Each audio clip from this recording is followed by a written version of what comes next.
Well, things change fast here in the mountains. And I woke last night and we got 2 inches of snow, and it was sticky snow. So this is what sticky snow looks like. What I'm facing today is all the vegetation's going to be drooping down on the trail. And I've got my heavy rain gear on because I'm going to get showered. Late start, but I needed the sleep and I slept really well. It's warmer out, so that's good. We'll see how far I get. I got 20 miles to go today.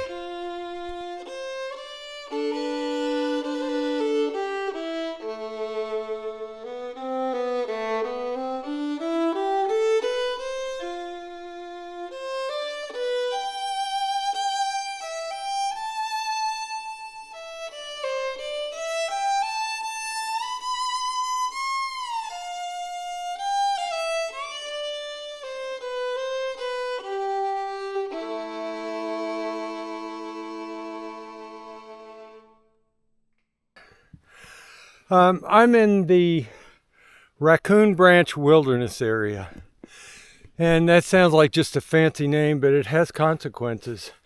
And one of those consequences is for trail maintainers, because in a wilderness area you cannot use motorized equipment at all. Electric, gas, nothing. So when a tree comes down out here, and let me tell you,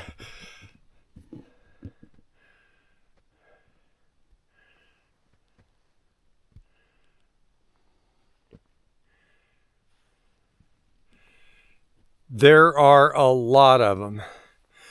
The trail maintainers that come out into these wilderness areas have to do the maintenance with hand tools.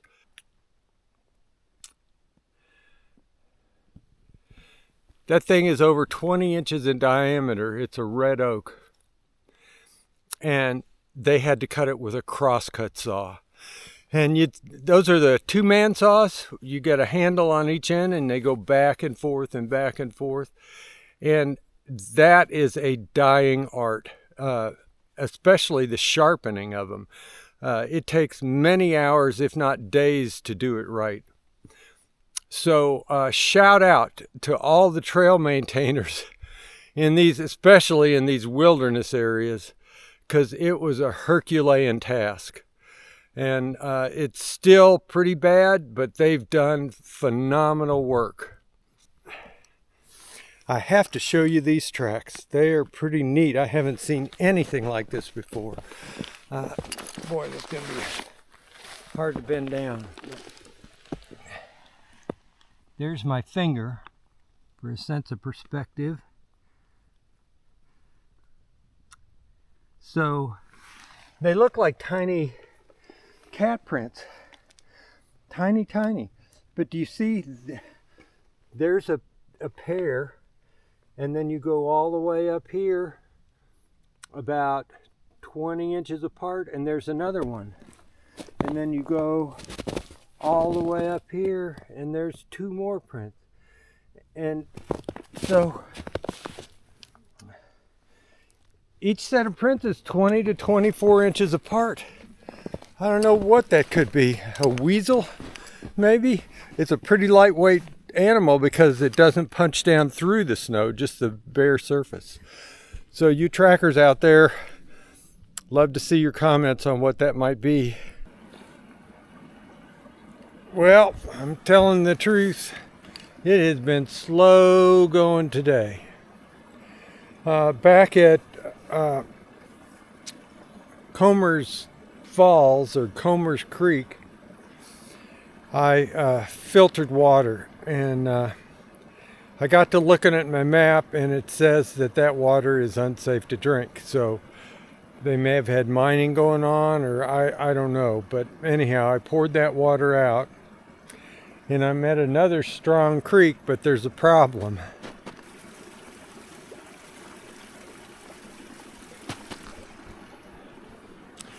There's a hole in the ice, and it looks like that ice is about 4 inches thick, but I'm kind of hesitant to walk out on that because I don't know if it's that thick all the way across. So I think I'm going to just cross this creek and look for water at another source.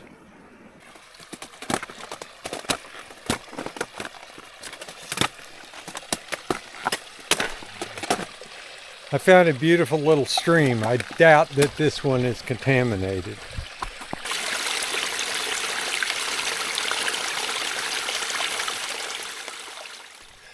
I've had my fill of snow for a while.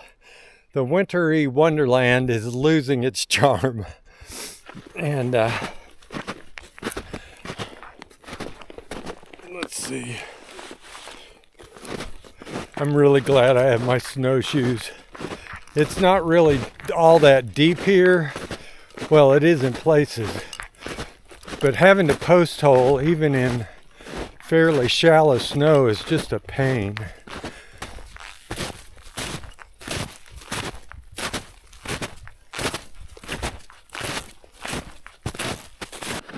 Oh, what a snowy, foggy day it is.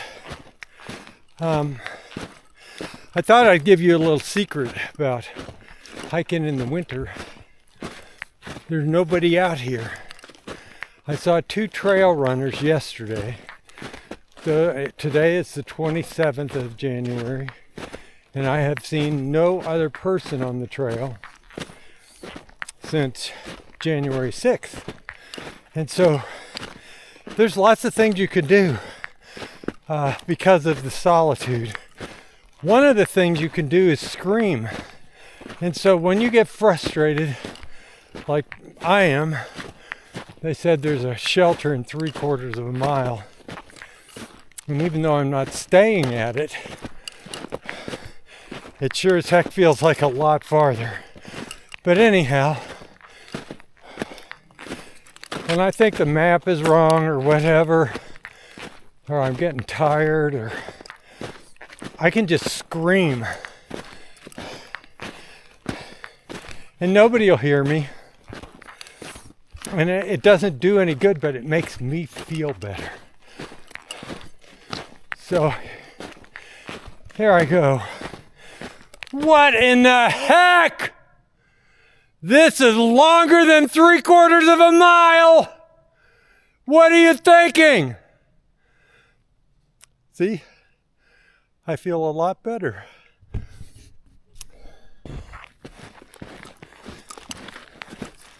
I thought I'd talk a little about Charles.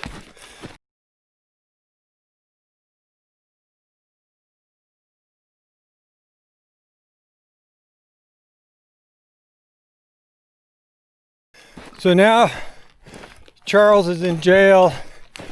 They've solicited a false confession from him.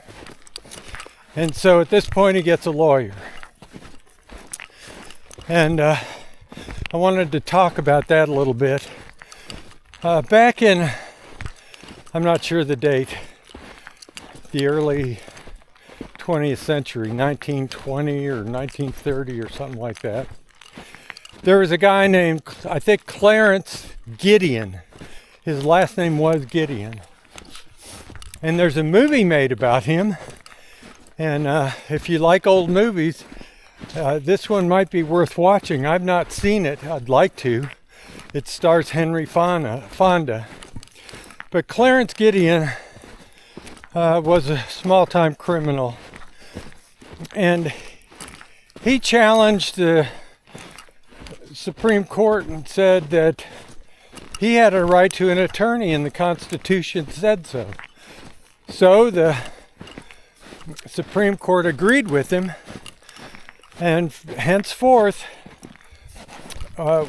people that have committed felonies or certain crimes, if they can't afford an attorney, one is appointed for them. So yay for the Supreme Court. The problem is the Supreme Court didn't say how the states would pay these attorneys, and consequently, they don't get paid very much. They don't get paid very well. And there's several kinds of attorneys for people who are accused of crimes.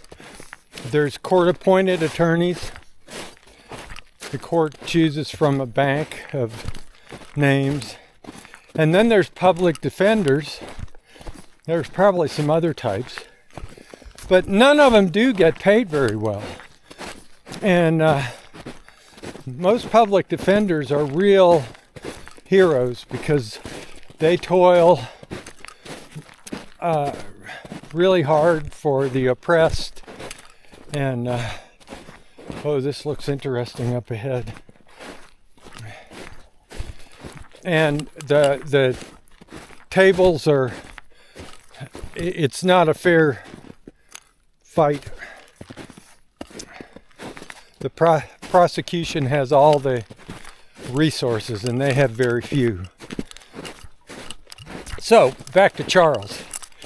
In Charles' case, his defense attorney was named Felix Cantu. And Charles liked him. He was a very personable guy. But he didn't talk strategy with Charles. He would make his needed appearances in the jail to discuss the case with him. But he'd always bring a newspaper, and he spent most of the time reading the newspaper and talking about that rather than hearing Charles' side of the case. There was no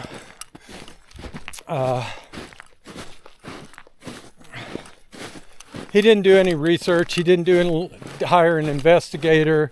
He didn't look into the case. He just went by what the police said. And Felix was convinced that Charles was guilty. And his strategy was to try and prevent Charles from getting the death penalty. So, you can go out and kill someone, and it's not necessarily a capital offense. Now, if you kill a police officer or a fireman, that is a capital offense. Capital offense means that you can get the death penalty. So, in Charles' case, there had to be what they call an aggravating factor. And so, what the prosecution did is they offered a whole smorgasbord of possibilities. They said, well, it could have been there was a robbery. It could have been there was a sexual assault. It could have been there was burglary. And they trumped up a bunch of sort of vague possibilities of evidence, none of which really made sense. And so while that was Cantu's his plan of action, he didn't do any research or come up with any rational argument against any of those possibilities. And so Charles didn't really understand any of this at that time. So he was just delighted that there was somebody representing him. Oh, and by the way, you would think that since it says, if you cannot afford one, one will be appointed for you. You would think that would be free, right? Nope. In at least 40 states, the accused, if you have a court-appointed attorney, you're going to have to pay some or all of his or her fees. So it varies from state to state. In some cases, if you're up for parole, you got to pay your attorney first before you can get out on parole. How's that for benevolence? So that's my start on Charles's defense, and I'm gonna get back to hiking right now. Trekking for Tarzan.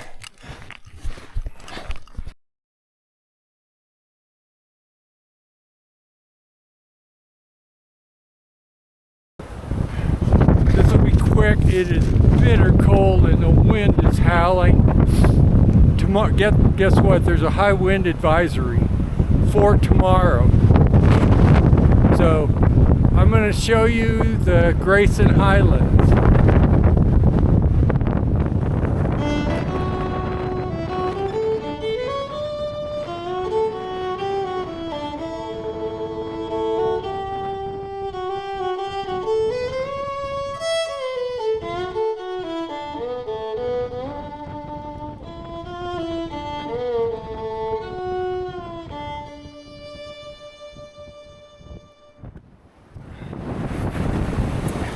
This is getting real. I'm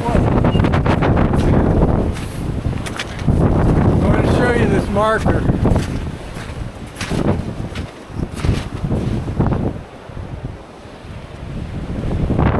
The drifts are mid-thigh in places. I'm really glad I have my snowshoes, but I put my trekking boots into the snow and I can't find the bottom.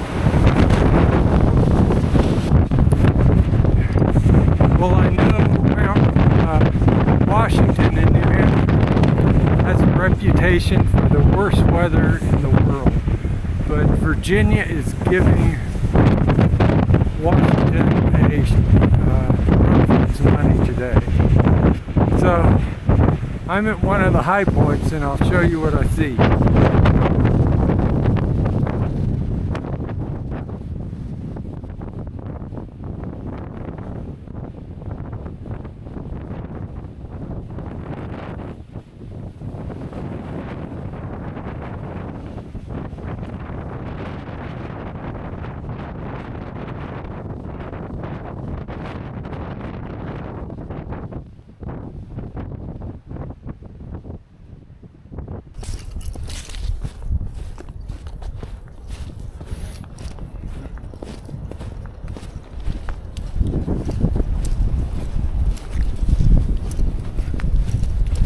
I don't know if you could tell, but somebody's been out here cross-country skiing.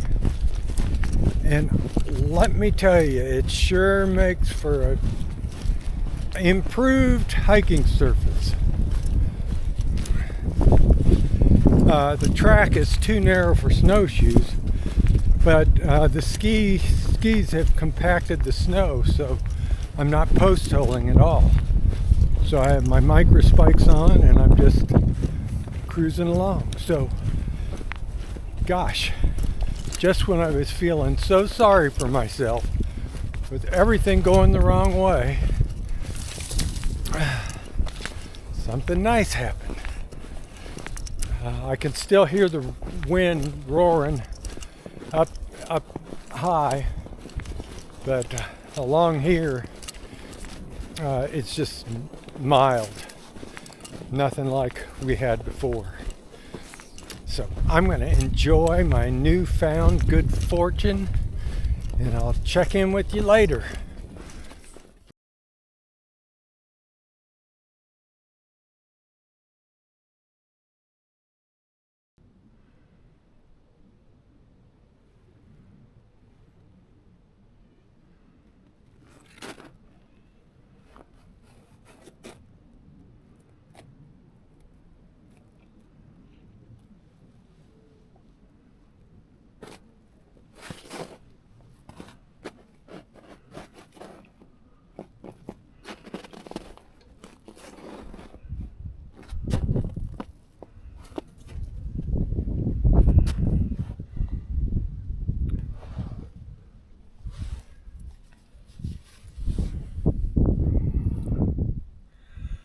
I am just north of Damascus, Virginia, and we're really getting into it.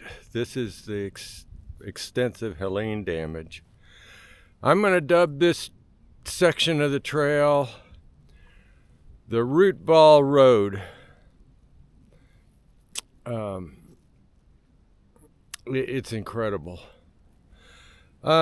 a first for me on the trail, for this hike anyhow. I got too hot last night.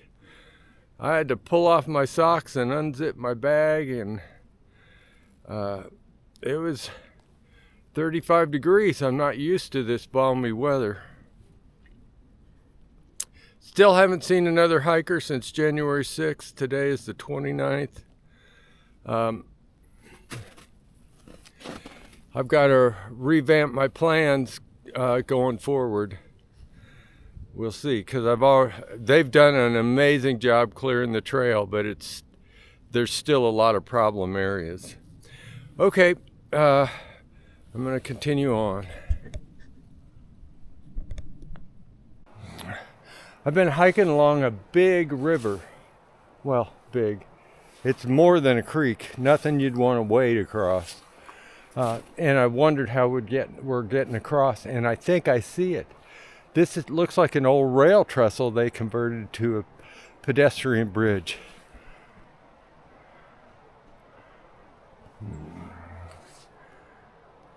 This is actually the Virginia Creeper Trail, and this is a bridge that was on that trail. So remember I told you about the James River Bridge? It's considerably longer than this.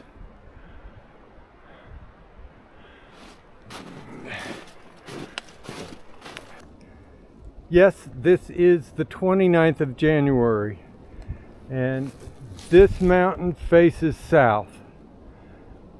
What a difference it makes. That mountain off in the distance faces north, and it's still got a lot of snow on it. But I'm flying now. This is what I'm talking about. This is the real deal. I'm making some good time, and it's about time.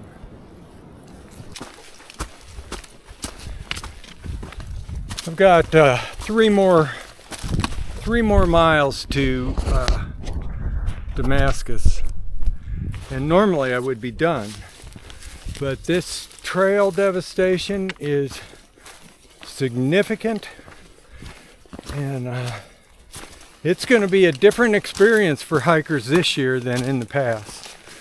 And I'm on a section that's supposedly open, so what I'm faced with is sometimes a tree growing along the trail will have blown over, and it pulls up the trail next to it, and it flops down, so you have a gaping hole in the trail, sometimes 4 or 5 feet deep, with steep sides, maybe 10, 12 feet across, and sometimes you can walk above it, but sometimes what's above it is a pretty steep bank. There are trees.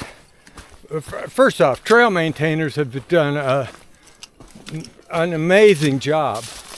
I mean, the amount of work that they've put in is incredible. But it's deceptive to say, oh, the trail is open. And indeed, you can get through, but it's a real task. I mean, I can't imagine doing it on a muddy day. And some sections are still, they're completely closed, so, I mean, you can't walk on the trail. But people have walked around. And so you walk up a steep bank and across the side of the mountain until the blockage is passed. And then you have to drop down a steep bank. So right now, very few people have done that. But once we get 50, 100, 1,000 hikers through here, I don't know what that's going to be like. Is it a doable thing? So I don't know what to tell people. I saw my first hiker, a fella from Chattanooga, who's doing just a short hike today. My first hiker since January 6th. So, people who are out there proclaiming that the trail is open, they haven't seen what I've seen. I've had multiple spots on my way to Damascus here, and I'm just 3 miles from there now, but where what should have taken 30 seconds takes 20 minutes, and that adds up. So just want to get the word out to people so they know what to expect. Again, I'm not even to the bad section. South of Damascus for about 105 miles is down to Irwin, Tennessee, and a little bit beyond. That's where it's really bad. So just, have a good time out here if you come. But be realistic. It's not going to be like it has been in the past. And if they say a trail is open, expect it to be slow going. End of my little rant. I'll finish on a positive note. It is just absolutely stellar weather. Look at the trail.